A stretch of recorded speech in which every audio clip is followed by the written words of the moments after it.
Hey guys, welcome back to Pete's Garage. Now we're going to continue on with our 427 Cobra build. Putting in the fuel tank, running our fuel lines, installing the gauges, wiring up the gauges and the rest of the engine, putting in our radiator, and then finally getting this baby started. Let's get to work. So we'll get this baby started with the fuel tank. This is the fuel tank that came with the kit. It's just an aluminum fuel tank, 9.5 inches deep. And I bolted it through the bottom. And they tell you to put bolts in there, but I just welded some studs, made some threaded rod and ran it to the bottom and just studded it in the tank like that, so it's welded like that on both sides. Then I mounted my sending unit, and the sending unit comes with the gauges. I have the Stewart Warner gauges, so the sending unit came with the gauges, didn't have to buy that separately. Now there's two lines with the tank. This is the tank this is the line that comes off the bottom of the tank that goes with the fuel, and this is the return line or vent line if you're using a carburetor. So starting with the line for the fuel, I put a compression fitting in here, mostly because this is so short I couldn't really get my tool on there to put a flare fitting there for an AN fitting, but that just continues up here, goes up to a 90 degree, goes into the fuel pump. The fuel pump is secured to the back brace there, goes into a union and a filter. Now this fuel pump has a fuel filter in it. There's a pre-filter, but still want to put a filter in line. The filter goes right into the fuel line there, and the fuel line just wraps around, comes and wraps around, goes right along the fuel rail up to the front, and it goes right up to the fuel injection line right here, the fuel rail to my pressure gauge right there. Then it comes around the other side, and the return line goes back here and goes back to the tank. These look tight, but these are actually very loose, so I got some room in there for the engine to move. And while I was in here, I welded a lug on here, a ground lug, because the next thing I'm starting to work on is the wiring. So I need a ground lug for the frame. I welded this ground lug on there. It's just a bolt I welded to the frame. And started to mount that. So finish mounting, I had to finish mounting the side pipes. And in order to get the side pipes to line up correctly with the body and the opening, I had to make these isolators. So I welded a bolt through here, made the top isolator, and I made this sort of T-bar that goes in between. And so now you see I got some play here, and you can see the header bounces on it real nice. So I got a little bit of vibration from my motor mount there, urethane motor mount, and this will be a heavy duty isolator for my headers. It took a little bit, it was difficult. I had to cut the headers on the other side to make the angle right so that they both sat level with the frame and the body. So now that I have the fuel system in, the fuel lines and the header and the engine's fully mounted in the frame like that, I'm going to start now working on the electrical. So I have to put the gauges in, so when I start it up I know that it's running right. And since I have the fuel injected engine here, yes, I'm going to have to put in all my fuel injection electronics. The computer, wideband O2 sensor, spark controller for the dual sync distributor. Then I have my wiring harness I have to put the wiring harness in with the fuse block to get the power to all the electronics and all the gauges. So I'll start for the wiring, start working on the wiring right now. Alright, so this is where I am. I have my battery mounted, and I still have to put some hooks on here to hold the battery down. But I have my starter relay all hooked up with power coming through from the wiring harness inside for the ECM and all the fuel injection hardware, the computer for the fuel injection system, and the wiring going through for the wiring harness for fuel injection. And yes, this took a few days to do, to get all these wires situated, so don't think you're going to do that in a short period of time. All the wires that go down to the starter and my ground lead, which is way in the back there on the bottom. I have, coming around inside here, I have all my electronics mounted inside underneath the steering column support here. And what I did was I mounted a piece of steel. I screwed this piece of steel to the inside and screwed all the electronics up on the inside. This here is just this is for the ECM when I go to when I start it. This is for tuning the computer. So when I start it, I can fine tune some of the settings for idle, etc. The whole dashboard there, this whole fiberglass piece is the firewall and the floor. So what I had to do is couple things. First, you see all the wiring here. This is all the wiring for the rest of the vehicle. I have my fuse box mounted in here, and you can see all the wiring in there for the ECM, the control module, spark control module, my wideband O2 sensor are in there, and I have all the wires hanging out just so when I start it, it's easy to diagnose if I have any problems. But the steering column support, as you can see in here, like I said, the foot box in here is pretty small. So what I'm going to do is I'm going to cut this off, and I needed somewhere to support this. So I have a piece of 3/16 steel on the bottom there that I'm going to screw down to the floor, which will give me a firm surface for all my pedals. And I cut out this piece of 3/16 to go inside the firewall, which will be really close, so I can have my pedals mounted there. It'll be easy to mount my master cylinder for the brakes and for my clutch, and my accelerator pedal will mount right there. I actually have a 1966 Shelby accelerator pedal I'll be using for that. But this will be all welded together, welded to the steering column support to help make that a lot firmer and feel better when it's assembled. And this is pretty simple. These are all just, I know it looks like a mess, but we have wires for these wires go to the steering column. I have we got the brake light wire, all the wires out here for the instruments. That's what I'm putting in next, are all the instruments. And what I have here is, well, the ignition switch is all hooked up, and if I turn it on, the fuel pump goes on. So I know I have fuel. I could turn it over, but I don't want to do that. I already have spark, so I know that I have spark already, and everything is ready to start. The only thing I need is some gas in the tank and a radiator. So while the radiator just got shipped, it's on its way to me. So while I'm waiting for the radiator, I'm going to put the gauges in, so when I start the engine I can see how it's performing. Obviously you want to make sure it has oil pressure, and you want to know what your RPMs are, so I have to hook that up. And positioning the radiator, I have to start running these wires. These wires are for the front, for the headlights, turn signals, cooling fan, etc. Everything that goes up front. So that's where I am right now. The next video I'll go through, I'll continue on with the gauge installation. I should have the radiator installed and get ready to get this baby started up. Now that my gauges are mounted, I can start to do the wiring. So what I'll do in this video, I'll focus on wiring because I really don't have any videos on wiring.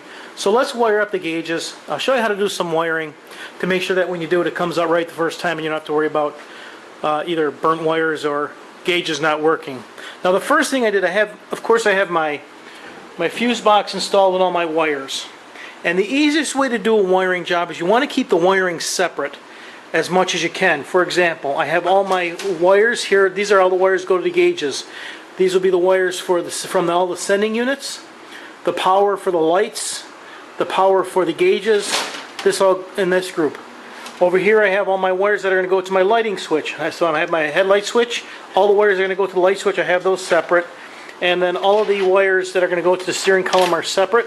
So even though it looks like a mess of wires, if you keep them separate to where they are going, it makes it a lot easier to wire it up and a lot easier to keep track of them as you're wiring it up. So this is what I'm going to do. I'm going to pull the dashboard down, I'll lay it flat, and we'll start doing some wiring along the back of the gauges.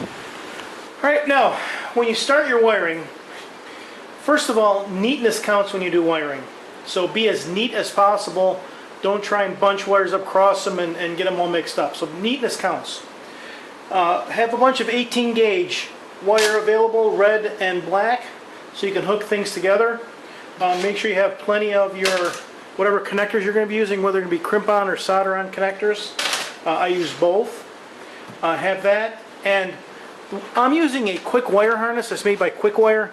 The nice thing about these harnesses is all the wires are numbered and labeled. For example, it might be hard for you to see, but this says this is wire number 30. It's the power for gauge lights. And all of these wires are labeled, which makes it very, very easy to install.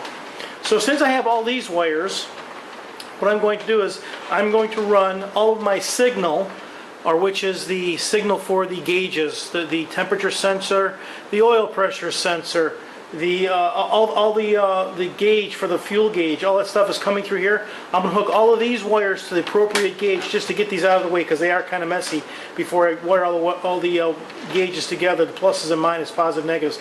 So I'm going to start with that. And before you get started, make sure your battery is disconnected, because one little move and you're going to melt the wire pretty quick. So I'm going to start with putting these wires where they belong, putting them on the gauges they belong. Alright, now this is what I have so far. I have all my signal wires going to the signal side of each of the gauges, and I have left them a little long, so I have room to work. I also have a ground wire. I have a ground wire here that comes off of the frame or somewhere on the chassis. That gives you the ground. The ground wire runs to one of the gauges, and then I ran a ground wire to all the rest of the gauges, so all the gauges have the ground or negative to each one of the gauges. This is just the ground wire. It goes to the horn button. The button for the horn is on the dashboard, so this is the ground for the starter, or I'm sorry, for the horn relay, which is in the fuse panel. Now this is the wire that is the positive, or the power for all the gauges. So all I'm going to do is duplicate this, run power from here to all my positive terminals on my gauges. And if you notice, I not only have the crimp connection on there, but I also have heat shrink tubing on there. That just gives added protection, and if the wire vibrates, it gives a little protection so that it doesn't come loose while you're driving. After I do that, I'll give you a quick lesson on soldering. So if you're going to solder, like these are all soldered together before I put them in, and I'll show you how to solder connectors before you put them in the terminal to crimp them. So I'm going to continue to run all my positive wires to all the gauges, and then we'll come back and do some soldering.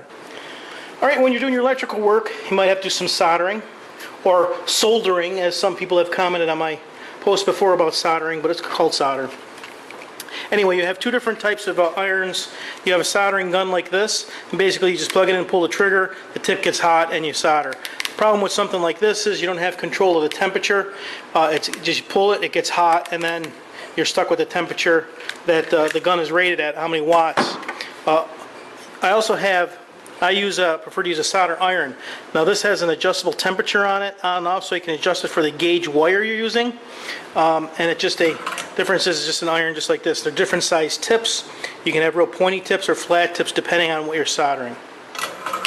Also, when you're soldering, you want to choose the right solder. This is a larger flux core solder. There's solid wire and there's hollow core or flux core, which means inside this wire there's actually a flux, which makes it it's a mild acid, which makes it easier to solder. Here's a smaller gauge wire. You can see how small some of the solder can get, and you choose this for the wire that you're soldering. Now what I'm going to do is real quick, just going to show you a couple of solder joints and what to do. First of all, the tip cleanliness is very important. If you see that black stuff that's on there, you want to make sure that you don't have any of that on there. That will act as an insulator and it'll prevent you from heating up the solder joint properly. So you can either just wipe it off. You can wipe. I have a towel, so you can either just wipe off the edge of the soldering iron. But if you can't get it all off, it's okay to take a file and quickly dress the edge of your iron, just so it's to get rid of all the black, because you want a smooth surface for the solder to melt to. Okay, let me turn it up a little bit. I'll put that in there. So first thing I'm going to do is I'm going to make I'm just going to tin a wire. Tinning a wire means you're just going to put some solder on there to make it easier so it doesn't unfray, and it makes it easier to crimp if that's what you want to do. You get yourself some wire strippers here. You put it in for the correct gauge. Strip your wire like that, and then twist it so it's not frayed.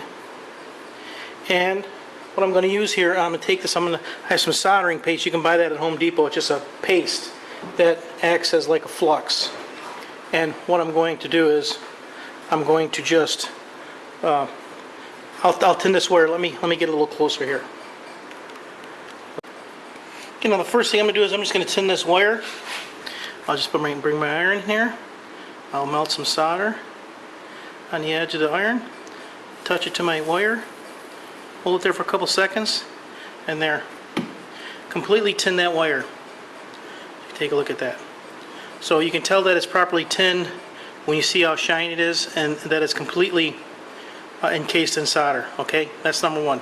Now let me do a splice joint with some heat shrink tubing. Now to splice the wires together, I just have my two ends trimmed and I have a piece of heat shrink tubing. You can buy this anywhere, auto parts store, Harbor Freight. It's pretty easy to get heat shrink tubing. Get it the size of the wire that you're, pretty close to the size of the wire that you're going to be joining. You don't want it too big because it's not going to shrink that much. And make sure you put it on the wire first, especially if the other end isn't open, because you won't be able to get it on there. So I'm just going to take these two wires, cross them in the middle, and twist them around each other like this. Get the wire nice and even, just like that. Make sure it's flat. Okay. I'll take my iron. Now, if you're not going to, make this easy to see here. Just gonna wipe off my iron real quick. Make sure it's clean. If you can't put the flux on or the soldering paste right on the wire, you can put it on your solder. So I see I have some soldering paste right on my wire. So I'm going to do that just to tin my iron a little bit. I'm going to heat up my wire, feed in the solder, like that. Okay, now those are soldered together. You see how nice and shiny that joint is. Then all you do is you put your heat shrink tubing over it. Put it right in the middle, just like that. Take a lighter or whatever fire source you have. Go real quick. Heat up your joint. And there you have a joined wire, soldered. And you can be sure it's not going to break. The heat shrink tubing around it will protect it just like the insulation on the wire. Alright, let's go finish up the dashboard.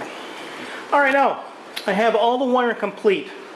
I know it looks like a mess right now, but you have to remember, I have to take this dashboard all apart in order to put the finish on the front of the dashboard and to paint the rest of the inside of this whole thing. So I got to take it all apart. But the purpose of this step is to put it together, make sure all the gauges work and everything is functioning so I can start the engine and have some gauges so I see how it's performing. So now we can put the dashboard up in place and we'll see if we have power.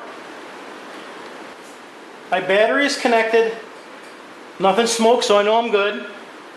Now I can check to make sure that the lights for all the gauges work. All the other wires that run to the rest of the body, I made sure they're not touching any ground, because if a hot wire touches ground, you blow the fuse. So first test, I'm going to just check, pull real quick to see if all the lights come on. Bang, all the lights come on. I pull it more, that would just turn the headlights on. This is my high beam switch. That's all hooked up. I won't be able to tell that. My horn button, right turn, left turn, high beam indicator, and all I got to do is we'll check the rest of the electrical. Turn this on, and when I turn it on, all the gauges should move. Fuel pump comes on. The fuel pump is programmed to run for 5 seconds before it shuts off. It shuts off. Now I can just bump it, make sure that it's going to run. All right. All the gauges work. All the electrical works. I got spark. The fuel pump's running. Now I just have to put some gas in it, get some coolant in there, we can start her up. I put some gas in the gas tank. I want to check the fuel system for leaks, which is pretty simple to do. I just have my fuel pump and the lines that go up to the front, so I'm going to turn on the ignition. I added a little light here to tell me when the ignition's on. Fuel pump goes on, gets up the pressure, and now I can hear it cycling back to the return, dripping back, and I go up here and look in the front, and no gas leaks, which is awesome. No leaks anywhere, no problems with the electrical.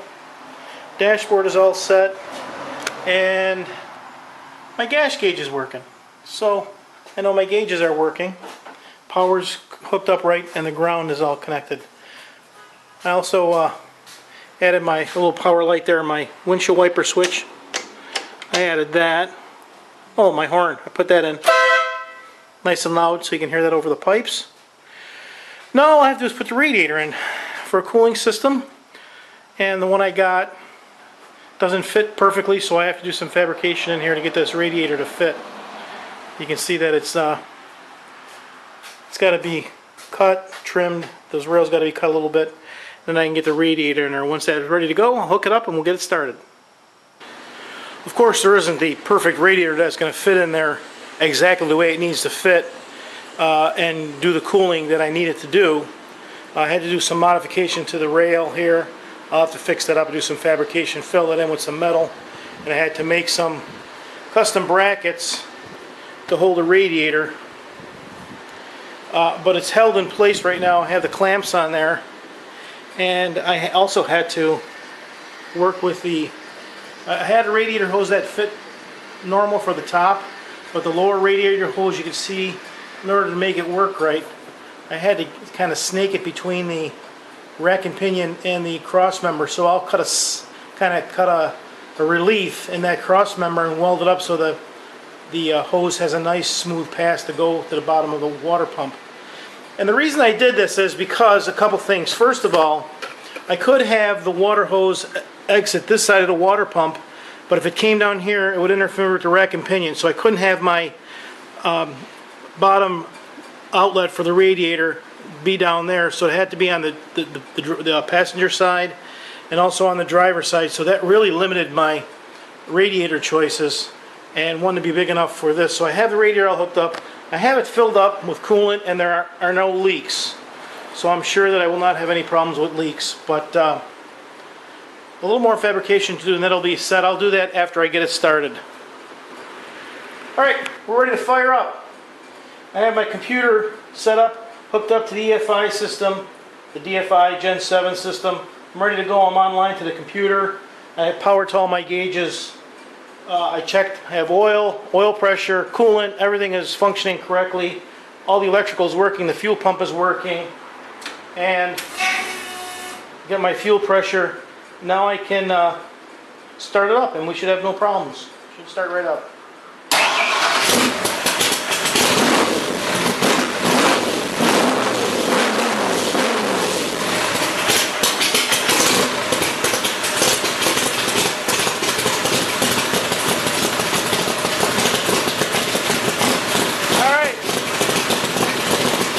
Both the gauges and the computer.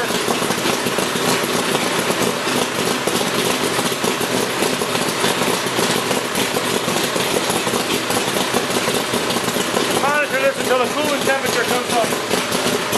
That's my water temperature gauge.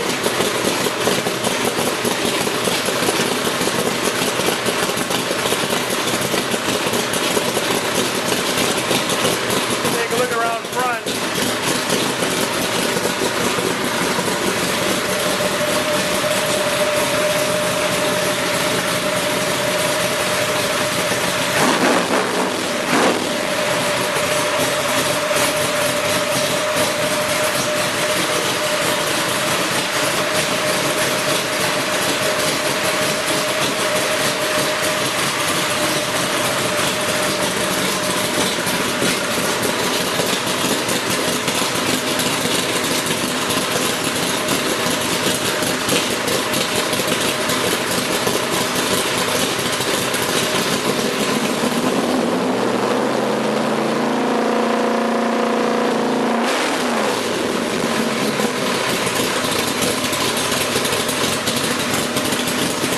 Alright, performing as designed.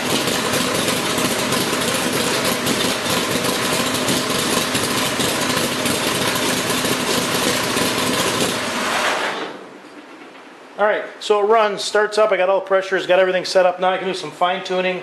I'm not going to go into that, but the purpose of this video was at least get it to run. Runs outstanding. There you go guys, major milestone. Finally got this baby running. Now, perfect timing because Santa Claus just showed up in his magic brown truck. Brought me my steering column and pedals. So that will be our next video. Steering column and pedals. I'll get to work on that.